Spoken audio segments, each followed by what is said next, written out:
ସମସ୍ତଙ୍କୁ ଆଜିର ଅଳଙ୍କାର କ୍ଲାସକୁ ସ୍ୱାଗତମ। ଆଜି ଆମେ ଆଲୋଚନା କରିବା ଅଳଙ୍କାରର କେତେ ଗୁଡ଼ିଏ ବଛା ବଛା MCQ। ପ୍ରଥମ ଅଛି ଏକ ନମ୍ବର ଅଛି ସାହିତ୍ୟକୁ ସରସ ସୁନ୍ଦର ଓ ରମଣୀୟ କରିବା ପାଇଁ ଯେଉଁ ସୌନ୍ଦର୍ଯ୍ୟବୋଧକ ଉପାଦାନର ଆବଶ୍ୟକ ହୁଏ ତାକୁ କ'ଣ କୁହନ୍ତି? ଛନ୍ଦ, ଛାନ୍ଦ, ଅଳଙ୍କାର ନା ବୃତ୍ତ? ତାର ସଠିକ ଉତ୍ତର ହେଉଛି ଅଳଙ୍କାର। ଅଳଙ୍କାର କ'ଣ ନା ଅଳଙ୍କାର ଯେଭଳି ଆମେ ସ୍ତ୍ରୀ ଲୋକମାନେ ବା ନାରୀମାନେ ଯେପରି ନିଜକୁ ସଜେଇବା ହେବା ପାଇଁ କିଛି ଅଳଙ୍କାର ପିନ୍ଧିଥାନ୍ତି, ଠିକ୍ ସେଇଭଳିଆ ସାହିତ୍ୟକୁ ସରସ ସୁନ୍ଦର ଆଉ ସୌନ୍ଦର୍ଯ୍ୟବୋଧକ କରିବା ପାଇଁ ଆମେ ଅଳଙ୍କାରର ବ୍ୟବହାର କରିଥାଉ। ତ ଅଳଙ୍କାର ହେଉଛି ସୌନ୍ଦର୍ଯ୍ୟ ତତ୍ତ୍ୱ। ଠିକ୍ ଅଛି। ଦ୍ୱିତୀୟ ପ୍ରଶ୍ନ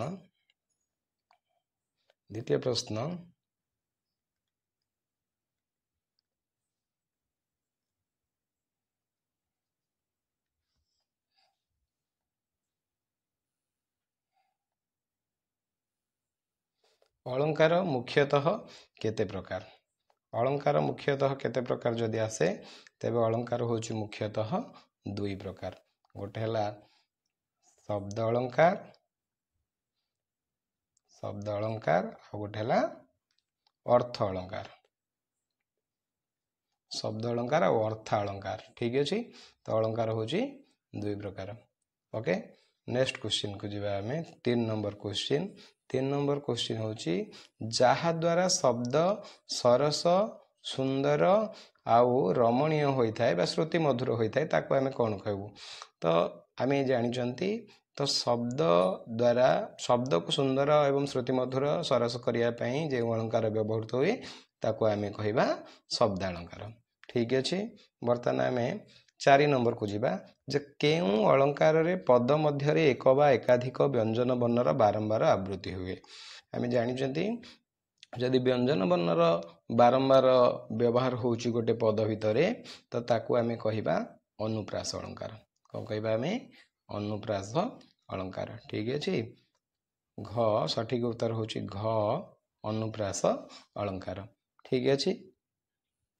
ଏବଂ 5 ନମ୍ବରକୁ ଯିବା। 5 ନମ୍ବର ହେଲା ଉତ୍କଳ କମଳା ବିଳାସ ଦୀର୍ଘିକା ମରାଳ ମାଳିନୀ ନୀଳାମ୍ବୁ ଚିଲିକା।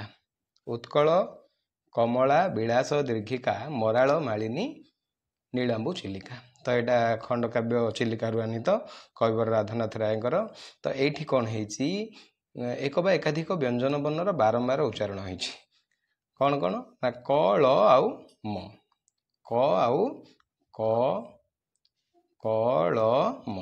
କ ଳ ଆଉ ମ ଏସବୁ ବ୍ୟଞ୍ଜନ ବର୍ଣ୍ଣର ବାରମ୍ବାର ଉଚ୍ଚାରଣ ହୋଇଥିବା ଯୋଗୁଁ ବା ବ୍ୟବହୃତ ହୋଇଥିବା ଯୋଗୁଁ ଇଏ ହେଉଛି ଅନୁପ୍ରାସ ଅଳଙ୍କାର। ତେଣୁ ଅନୁପ୍ରାସ ଅଳଙ୍କାର ମାନେ କ'ଣ? ଅନୁପ୍ରାସ ଅଳଙ୍କାର ହେଉଛି ବ୍ୟଞ୍ଜନ ବର୍ଣ୍ଣର ବାରମ୍ବାର ବ୍ୟବହାର। ଏକାଧିକ ବ୍ୟଞ୍ଜନ ବର୍ଣ୍ଣର ବାରମ୍ବାର ବ୍ୟବହାର। ବ୍ୟଞ୍ଜନ ବର୍ଣ୍ଣର ବାରମ୍ବାର ବ୍ୟବହାର। ଠିକ୍ ଅଛି। ତ ଏଠି କଳ ମ ବର ଯେହେତୁ ବାରମ୍ବାର ବ୍ୟବହାର ହୋଇଛି ତେଣୁ ଏଇଟା ହେଉଛି ଅନୁପ୍ରାସ ଅଳଙ୍କାର। ଠିକ୍ ଅଛି। ନେକ୍ସଟ ଯିବା ଆମେ ଯେ ଭିନ୍ନାର୍ଥ ବୋଧକ ଏକ ପ୍ରକାର ଶବ୍ଦର ବାରମ୍ବାର ଆବୃତ୍ତିକୁ କେଉଁ ଅଳଙ୍କାର କୁହାଯାଏ? ଏଠି ବର୍ଣ୍ଣମାଳା ଥିଲା, ଉପରୋକ୍ତ 5ରେ ବର୍ଣ୍ଣମାଳା ଥିଲା, କିନ୍ତୁ 6 ନମ୍ବର କହିଲା ଭିନ୍ନାର୍ଥ ବୋଧକ ଏକ ପ୍ରକାର ଶବ୍ଦ। ଗୋଟିଏ ପ୍ରକାର ଶବ୍ଦ ହେଇଥିବ କିନ୍ତୁ ତାର ଅର୍ଥ ଅଲଗା ହେଉଥିବ। ଯଦି ଗୋଟିଏ ପ୍ରକାର ଶବ୍ଦ ହେଉଥିବ ଏବଂ ଅର୍ଥ ଯଦି ଅଲଗା ହେଉଥିବ ତାକୁ ଆମେ କ'ଣ କହିବା? ନା ସଠିକ ଉତ୍ତର ହେଉଛି ଯମକ। ଆମେ ପଢ଼ିଥିଲେ ଯମକ ଅଳଙ୍କାର କାହାକୁ କହିବା?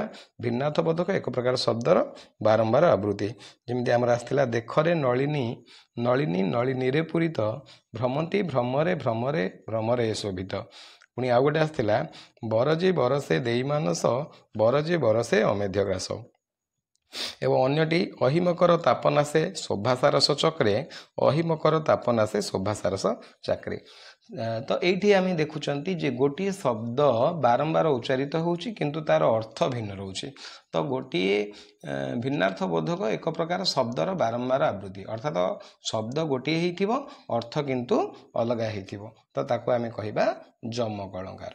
ठीक अच्छे बर्तमान आम जी 7 नंबर को 7 नंबर है प्रधानतः जमक अलंकार को केते भाग में विभक्त करा जायछि जमक अलंकार को केते भाग में विभक्त करा जायछि ना आमर सठिक उत्तर होछि प्रथम ऑप्शन 5 ना नहीं ऑप्शन क 5 आद्य जमक मध्य जमक प्रांत जमक माल जमक एवं सर्वजमक ए भली भाव में 5 भाग में विभक्त करा जायछि नेक्स्ट प्रश्न को आमे जिबा 8 ଯେଉଁଠାରେ ଗୋଟିଏ ଶବ୍ଦ ଦୁଇ ବା ତହିଁରୁ ଅଧିକ ଭିନ୍ନାର୍ଥ ପ୍ରକାଶ କରେ ତାକୁ କେଉଁ ଅଳଙ୍କାର କୁହନ୍ତି ସେଇଟାକୁ ହିଁ କ୍ୱେଶ୍ଚିନ୍ଟାକୁ ଆମେ ମାନେ ମୋଡ଼ିଫାଏ କରିକି ନେଇଛେ ଯେ ଯେଉଁଠାରେ ଗୋଟିଏ ଶବ୍ଦ ଦୁଇ ବା ତହିଁରୁ ଅଧିକ ଭିନ୍ନାର୍ଥ ପ୍ରକାଶ କରେ ଶବ୍ଦଟା ଭିନ୍ନ ଭିନ୍ନ ଅର୍ଥ ପ୍ରକାଶ କଲେ ତାକୁ ଆମେ କେଉଁ ଅଳଙ୍କାର କହିବା ଗୋଟିଏ ଶବ୍ଦ ଯେତେବେଳେ ଗୋଟିଏ ଶବ୍ଦ ଦୁଇ ବା ତହିଁରୁ ଅଧିକ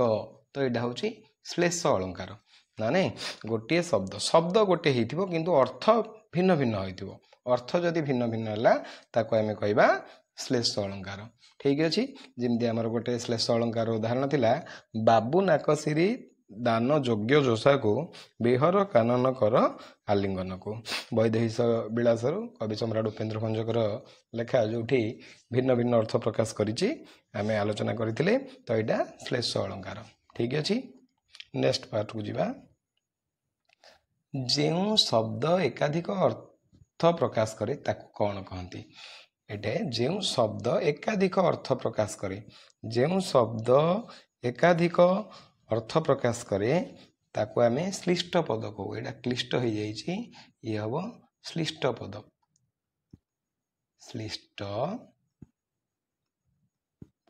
ठीक अछि तो श्लिष्ट पद आमे ताको कहू ठीक अच्छे कौन कहू ना श्लिष्ट पद कहू ओके नेक्स्ट जीवा श्लेष अलंकार केते प्रकार श्लेष अलंकार केते प्रकार मन पकाओ तो माने श्लेष अलंकार होची 3 प्रकार श्लेष अलंकार कौन कौन ना आमे पढ़िथिले जे अभंग सभंग आ भंगा भंग नहीं अभंग श्लेष तापरे सभंग श्लेष एवं भंगा भंग श्लेष नहीं बुझा पड़ुछि कि नहीं भंगा भंग श्लेष ए भली भाव में आमे पढ़िथिले श्लेष अलंकार होची 3 प्रकार ठीक अछि नेक्स्ट जीवा जेउठारे उपमान उपमेय मध्य सादृश्य मन रख पिले सादृश्य कथा आसिले समानता तो समानता जदि आसुची तो आमर सादृश्य पद गुड़िक कौन परि तुल्य नहीं परि तुल्य सदृश जेन्हे सदृश आसला कौन आमर जेन्हे सदृश पर कौन आसला जेन्हे ए सबू ठीक अच्छे परि तुल्य सदृश जेन्हे आदि थिले आमे ताको कौन कहबा सादृश्य पद कहबा एवं से प्रकार अलंक को आमे कौन कहबा ना उपमा अलंकार कौन कहबा ऑप्शन ए बा ऑप्शन क उपमा अलंकार ठीक अच्छे मन रहा जोठारे उपमान उपमेय मध्य सादृश्य उपमान उपमेय मध्य सादृश्य तो कौन कहली जेन्हे परि तुल्य तापर आसला आमर कौन जेसन सरी जथा ए सब जाक जदि आसूची पद मध्य तो इजिली आम एत सब किसी मन रखा दरकार नहीं आम जदि सादृश्य पद ये सब आसूँ आम से उपमा अलंकार बोली बुझा ठीक अच्छे नेक्स्ट जीवा 12 नंबर क्वेश्चन जहाकू तुलना करा जाए मन पकाओ जहाकू तुलना करा जाए ताकू आमे कौन कहते ताकू केउ पद कह जाए तो जहाकू तुलना कह जाए करा जाए ताकू आमे कहि दाउ उपमेय ठीक अच्छे जमती कि कहबा मुख चंद्रपरी मुख चंद्रपरी रे एठी मुख चंद्रपरी सुंदर तो मुख चंद्रपरी सुंदर जदि आमे कहिले क्या सहित तुलना करागला ना आमर एठी मुख को आमे उपमेय बोली कहबा कहीं ना मुख को चंद्र सहित तुलना कराई मुख को चंद्र सहित तुलना कराई तेणु जहाँ को तुलना कराउछि से होछि उपमेय एवं जहाँ सहित तुलना कराउछि से होछि उपमान जहाँ सहित तुलना कराउछि से होछि उपमान चंद्र होछि एठे उपमान मन रहला तो उपमेय उपमान आमर उपमा अलंकार रे आसी थाए परवर्ती क्वेश्चन रे सेटा रही आमे एठू भी बुझीगले जे तेर जहाँ सहित तुलना करा जाए ताकू कौन कहती ना उपमान कहती ताकू कौन कहती उपमान कहती ठीक अच्छे। हाँ 14 को जीवा आमे खंड खंड धला मेघ सुनील अंबरे खंड खंड धला मेघ सुनील अंबरे भासई बोईत जथा नील समुद्र रे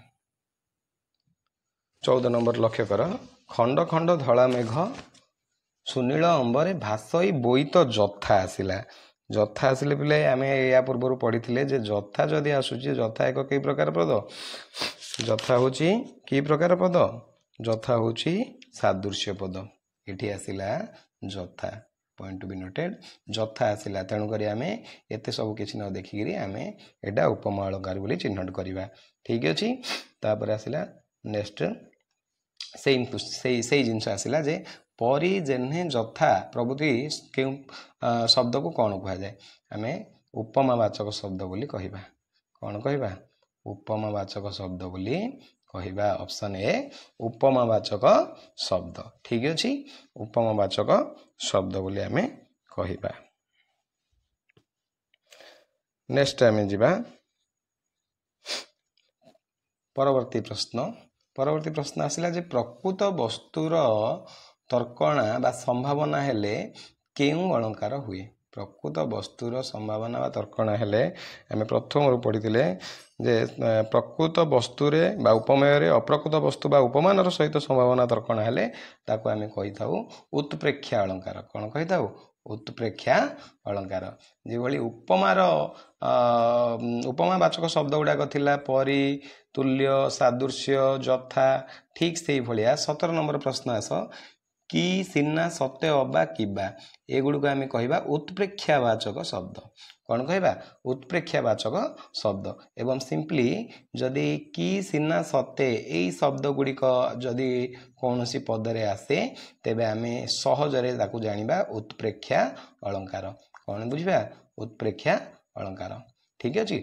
उपमा अलंकार और उत्प्रेक्षा अलंकार बहुत सहज जदि परि सादृश्यवाचक पद बा उपमावाचक सादृश्यता बा समानता आसूची देन आम बुझा जे एटा होची उपमावाचक एवं जदि भिन्नता आसूची यथा विच्छिन्न कला भलिया कि सिन्ना सत्य अबा किबा ए सब जाक जदि आसूची आम सेटा बुझा उत्प्रेक्षा अलंकार ठीक अच्छे। नेक्स्ट जीवा परवर्ती प्रश्न को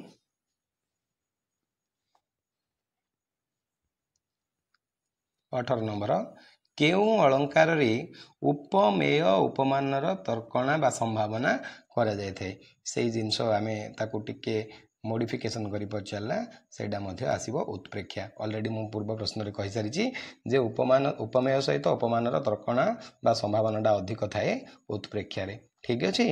अर्थात अप्रकृत वस्तु सहित प्रकृत वस्तु सहित अप्रकृत वस्तुर तर्कणा उत्प्रेक्षा अलंकार रे अधिक करा जाय थाए। नेक्स्ट आम देखिबा 19 नंबर प्रश्न आसिला जे सेत्वांग चढ़ई गुहा समुद्र गते नीरभेदी किबा उठे ऐरावत किबा एटा आसिला किबा पॉइंट टू बी नोटेड किबा होची एक उत्प्रेक्षावाचक शब्द तेणु एते सब जदि ये पंक्तिटा किए मन रखी पारुछ तो भल कथा नहीं तो आम जो उपरोक्त पढ़िले सादृश्य जदि अच्छे तो तुल्य सदृश्य परी ए सब जाक थिले आम उपमावाचक किबा अबा अथवा विच्छिन्न कला भलिया जदि किछि आसिला अर्थात प्रकृत वस्तु सहित अप्रकृत वस्तुर तर्कण जदि संभावना रहिला तो ताको आम कहबा उत्प्रेक्षा कौन कहबा उत्प्रेक्षा एटे टिके भूल हो जाइछि उत्प्रेक्षा बोली पढ़िबा एटा।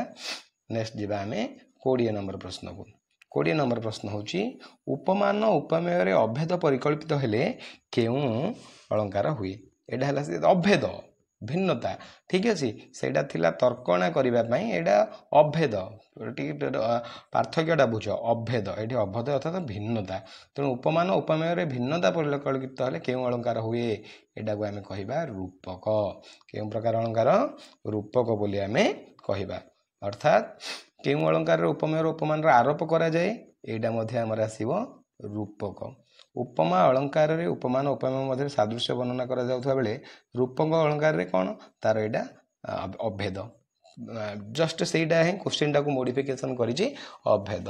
तो रूपक अलंकार देख गोटे एग्जांपल आम नेबा दरिद्रता पंकपूर्ण मो जीवन सर जंजाल जलद जले आबिड़ उदर एटा तपस्विनी महाकाव्य तपस्विनी काव्यरू कवि स्वभाव कवि गंगाधर मेहरकर तपस्विनी काव्यरू आनीत।